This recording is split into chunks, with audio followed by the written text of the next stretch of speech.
ಈ ಫಸ್ಟ್ ಇದರಲ್ಲೇ ಫೈನಲಲ್ಲಿ ಸುದ್ದಿ ಅವರು ಫೈನಲಿಸ್ಟ್ ಆಗಿ ವಿನ್ನರ್ ಆಗಿ ಗೆಲ್ತಾರೆ. ನಿಮಗೆ ಅನ್ಸುತ್ತಾ ಅವ್ರು ಡಿಸರ್ವ್ ಇದ್ರು, ಇಲ್ಲ ಅವ್ರ ಬದಲು ಬೇರೆ ಯಾರಾದರೂ ಡಿಸರ್ವ್ ಇದ್ರು, ಅವ್ರು ಗೆಲ್ಬೇಕಿತ್ತು? ಇನ್ ಕೇಸ್ ಇದ್ರೆ ಯಾರು? ಸುದಿ ಅವ್ರು ಡಿಸರ್ವಿಂಗ್ ಡೆಫಿನೆಟ್ಲಿ ಅಲ್ಲ. ಅದು ನಾನು ಅವ್ರಿಗೆ ಡೈರೆಕ್ಟ್ ಆಗೂ ಕೂಡ ಹೇಳಿದ್ದೀನಿ. ಅವರು ಪಂಚ್ ಲೈನ್ಸ್ ಚೆನ್ನಾಗಿ ಹೊಡಿತಾರೆ ಹೊರತು ಜವಾಬ್ದಾರಿ ಕೊಟ್ಟಾಗ, ಒಂದು ಪಾತ್ರ ಅಂತ ಕೊಟ್ಟಾಗ, ಒಂದು ಟಾಸ್ಕ್ ಅಂತ ಕೊಟ್ಟಾಗ ಕೂತ್ಕೊಂಡು ನಮ್ಮನ್ನು ಜಡ್ಜ್ ಮಾಡೋದು ತುಂಬ ಸುಲಭ.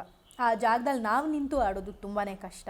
ಸೊ ಬರೀ ಮ್ಯಾನಿಪುಲೇಟಿವ್ ಬಿಹೇವಿಯರ್. ಫಸ್ಟ್ ವೀಕ್ ಅವ್ರ ಮೇಲೆ ತುಂಬ ರೆಸ್ಪೆಕ್ಟ್ ಇತ್ತು ನನಗೆ. ಬಟ್ ಸೆಕೆಂಡ್ ವೀಕ್ ಅವ್ರ ಮ್ಯಾನಿಪುಲೇಟಿವ್ ಬಿಹೇವಿಯರ್ ನೋಡಿದಾಗ, ಇಲ್ಲೊಂದು ಇಲ್ಲೊಂದು ನೋಡಿದಾಗ ಇದು ತುಂಬ ಫೇಕ್ ಇದೆ ಪರ್ಸ್ನಾಲಿಟಿ.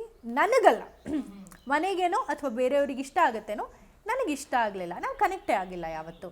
ಆ್ಯಂಡ್ ಕೇಕ್ ಇನ್ಸಿಡೆಂಟಲ್ಲೂ ನಾನು ಹೇಳಿದ್ದೀನಿ, ಯು ಆರ್ ನಾಟ್ ಡಿಸರ್ವಿಂಗ್. ನೀವು ಏನೂ ಮಾಡೇ ಇಲ್ಲ. ಮಾಡು ಗೆಲ್ಸ್ಕೊಟ್ರು.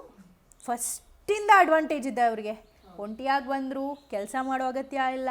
ಟಾಸ್ಕಲ್ಲಿ ಬೇರೆಯವರು ಟಾಸ್ಕ್ ಆಡಿದ್ರು, ಅಸುರ ಆಡಿದ್ರು.